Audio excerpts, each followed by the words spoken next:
کتابیں اگر آپ پڑھنا چاہیں تو کتاب الملاحم میں پڑھیے. بدترین عذاب عربوں پر آیا کھڑا ہے، سروں پر تنا ہوا ہے، بدترین. ایسی جنگ ہونی ہے الملحمۃ العظمیٰ، جس کو کہ میں بھی آپ کے گواہی پیش کر دوں گا، جسے کہا گیا ہے دی لاسٹ کروسیڈ. بش نے بھی کروسیڈ کا لفظ بول دیا تھا، پھر واپس لیا اس نے. نکل جاتی ہے جس کے منہ سے سچی بات مستی میں، فقیہ مصلحت بین سے اور ہندے بادہ خار اچھا. کروسیڈ کہہ کر پھر واپس لیا. یہ کروسیڈ،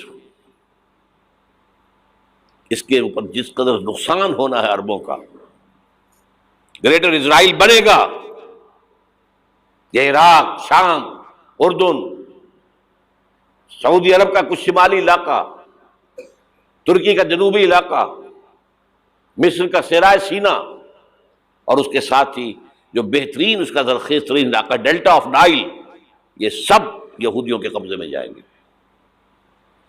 اس کو حدیث میں کہا گیا الملحمۃ العظمیٰ. عیسائی 80 علم لے کر ہے مسلمانوں تم پر حملہ آور ہوں گے، اور ہر علم کے نیچے 12,000 فوج ہوگی. 9.5 لاکھ فوج.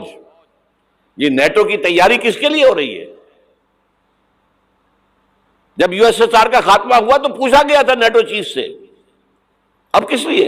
تمہارا وہ دشمن تو ختم ہو گیا، اب ہمیں اسلامک فنڈامنٹلزم سے نمٹنا ہے. وہ جانتے ہیں خطرہ یہی ہے، اب اسلام ابھر سکتا ہے. مسلمانوں کے سینوں کے اندر وہ آگ ہے، اوپر خاکستر آ گیا ہے، تم پہ اٹھانا بیٹھنا. یہ اندر تو انگارہ ہے، اوپر سے راکھ ہے، اس سے دھوکہ نہ کھا جانا ان کے دلوں کے اندر. اور بش نے کہا تھا مسلمان چاہتے ہیں کہ ہسپانیہ سے لے کر انڈونیشیا تک نظام خلافت قائم کریں. اور میں حیران ہوا تھا کہ اس کمبخت کو ہسپانیہ کا خیال کیسے آ گیا. ہمیں تو کبھی آتا ہی نہیں، اب ہم تو بھول گئے. وہ تو 500 برس پرانی بات ہے جبکہ وہاں سے ہمیں نکال دیا گیا تھا. اگرچہ اقبال نے کہا تھا ہے ارض فلسطین پہ یہودی کا اگر حق، ہسپانیہ پر حق نہیں کیوں اہل عرب کا. ہسپانیہ میں تو 800 سال حکومت کی مسلمانوں نے، اور ابھی 500 برس ہی گزرے ہیں نا. یہودی تو ارض مقدس سے 2000 سال نکالے گئے. انہیں لا کے آباد کیا گیا، عربوں کے سینے میں خنجر بھونک دیا گیا. وہ چھوٹا سا ملک جو چاہتا کرتا، کوئی پوچھنے والا نہیں. امریکہ جیسے اپنے بیٹے کی حفاظت کرے ویسے کرتا ہے اس کی. اور حضور نے فرمایا ہے وہ جنگ جب ہوگی تو ایک باپ کے اگر 100 بیٹے ہوں گے تو 99 ختم ہو جائیں گے، ایک بچے گا. یہ حدیث ہے، حدیث صحیح. اور آپ نے فرمایا ویل للعرب من شر قد اقترب. عربوں کے لیے ہلاکت ہے، عربوں کے لیے بربادی ہے اس شر سے جو قریب آ چکی ہے. اور آج جس طرح انہوں نے ان کی تہذیب کو اختیار کر لیا ہے، دبئی جا کر دیکھیے، بدترین مغربی معاشرہ جو ہے وہ دبئی کے اندر ہم نے قائم کر کے دکھا دیا. اب سعودی عرب اس راستے پر بڑھ رہا ہے. اور اس کے بعد نمبر 2 پر جو ہے ہم پاکستانی ہیں. لیکن میں اس کے وہ پہلی بات جو کہہ رہا ہوں وہ تو یقینی ہے، اس میں تو احادیث صحیحہ موجود ہے. اگرچہ اس کے بعد پانسا پلٹے گا، پھر حضرت مہدی کا ظہور ہوگا، حضرت عیسیٰ کا نزول ہوگا، اور وہ گریٹر اسرائیل گریٹر گریو یارڈ بنے گا یہودیوں کا. ایک ایک یہودی قتل ہوگا اور دفن ہوگا. یہ بات میں ہونا ہے، میں پہلی بات پرچ کر رہا ہوں. وہ پانسا پلٹے گا جب پلٹے گا. ابھی جو سامنے ہے وہ کیا ہے؟ جس ملحمۃ العظمیٰ کہا حضور نے، جسے آرمگیڈون کہتے ہیں عیسائی. آرمگیڈون کی اگر کہیں جا کر آپ دیکھیں گے، آپ ڈکشنری میں مانی تو کیا لکھا ہے؟ A very big war which will be fought between the forces of evil and good before the end of this world. اس دنیا کے خاتمے سے پہلے خیر اور شر کی قوتوں کے درمیان بہت بڑی جنگ ہوگی. ارمجدون اسے کہتے ہیں عربی میں، اور آرمگیڈون اسے کہتے ہیں انگریزی کے اندر. اور یہ بائبل کی آخری کتاب کے اندر ہے، جو اس میں کہ مکاشفات یوحنا، ریولیشنز آف سینٹ جان. یہ تو میں کہہ رہا ہوں یقین کے ساتھ، اور زیادہ دور نہیں ہے، آیا چاہتا ہوں.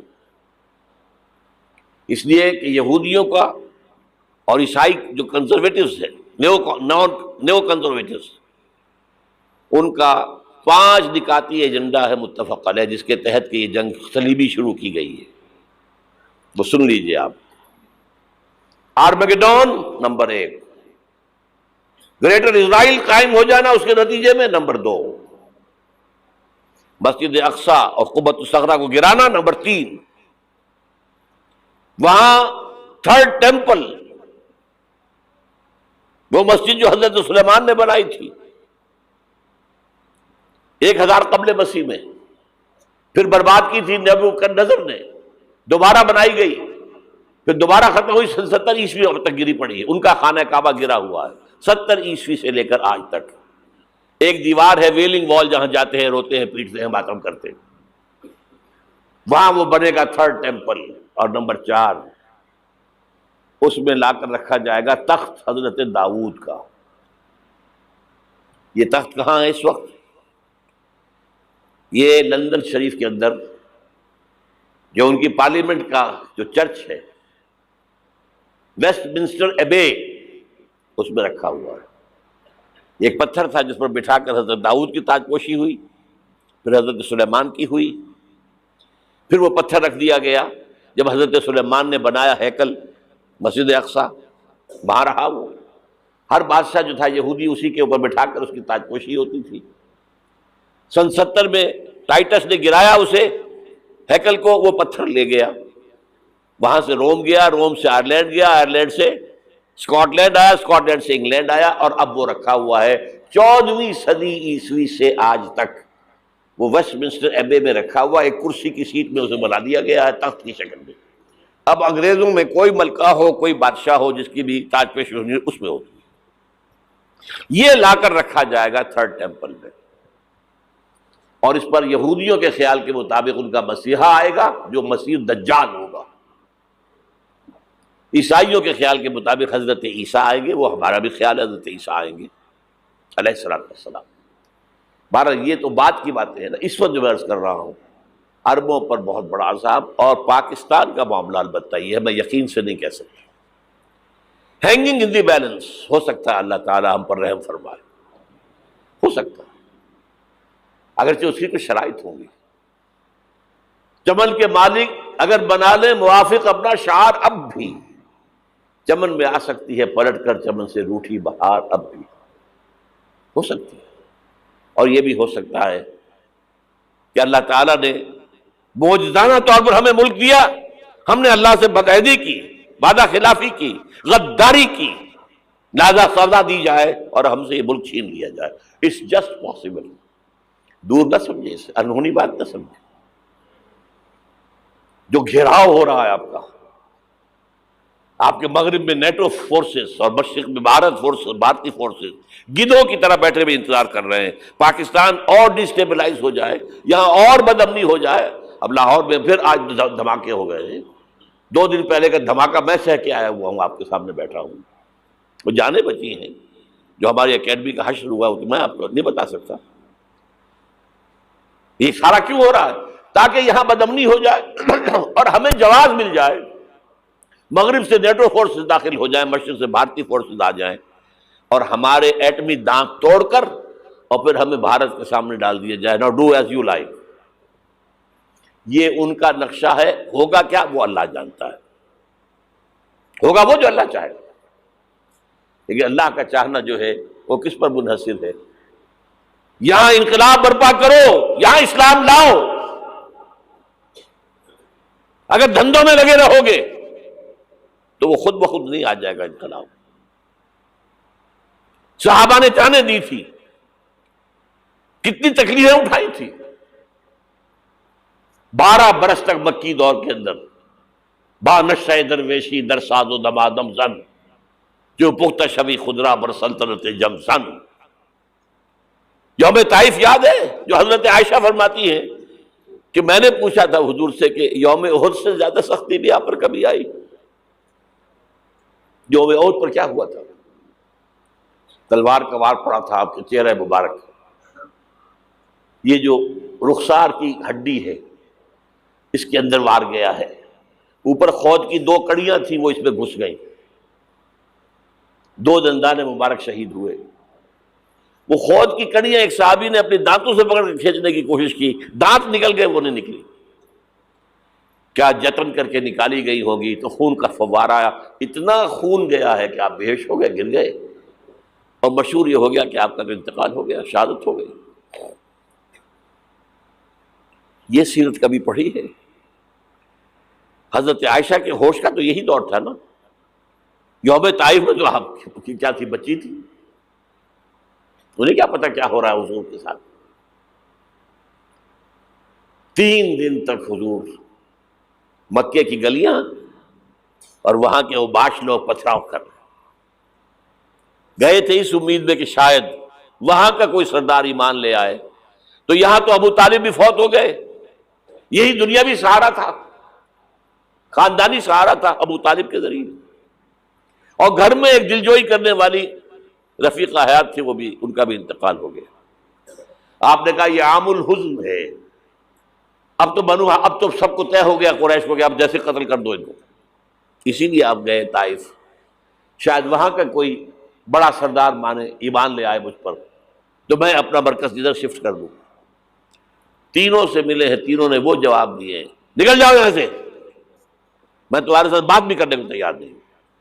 اچھا، تمہارے سوا کوئی نہیں ملا تھا اللہ کو نبی بنا کر بھیجنے کے لیے؟ دیکھو جاؤ، میں بات نہیں کرنا چاہتا، ہو سکتا ہے میں بے عزتی کر بیٹھوں، واقعی تم اللہ کے نبی ہو تو میں مارا جاؤں گا، جاؤ جاؤ جاؤ۔ یہ سلوک محبت کے ساتھ ہوا ہے۔ اور پھر چھوکروں کو، اسٹریٹ ارچنز جنہیں آپ کہتے ہیں، اشارہ کیا تھا، خبر لو ان کی، پتھراؤ ہو رہا ہے، ساتھ کوئی ہے ہی نہیں، ایک آدمی صرف، زید ابن حارثہ۔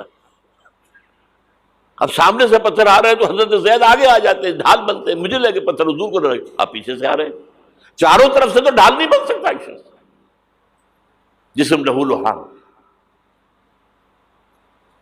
خون جا کر جوتیوں میں جم گیا ہے، جوتی اتر نہیں رہی۔ پھر وہاں سے واپسی پر جو دعا مانگی ہے،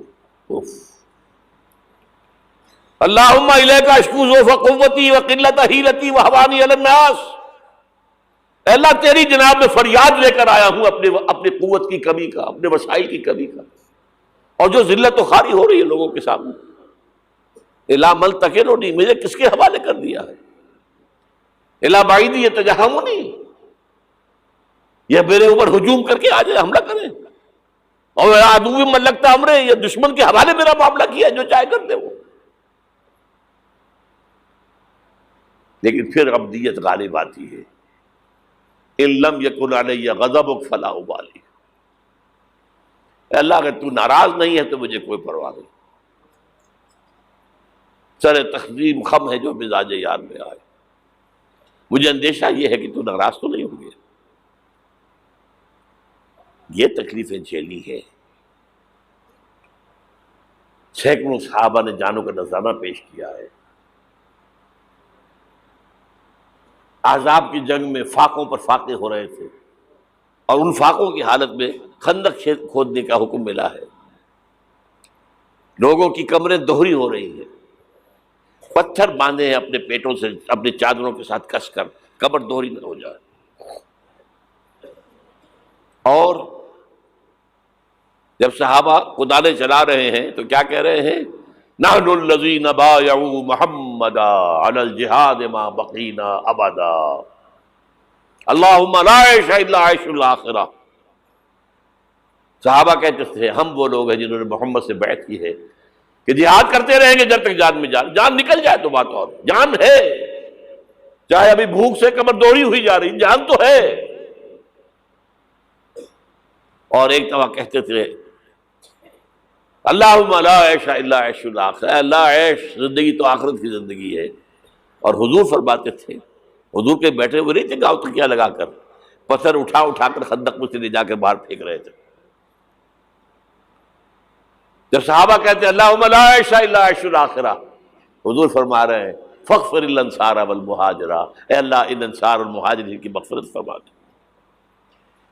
پھر حضور کی خدمت میں کچھ لوگ آئے، حضور اب یہ فاقہ ناقابل برداشت ہو گیا، دیکھیے ہم نے یہ پتھر باندھے ہوئے اپنے پیٹوں کے ساتھ۔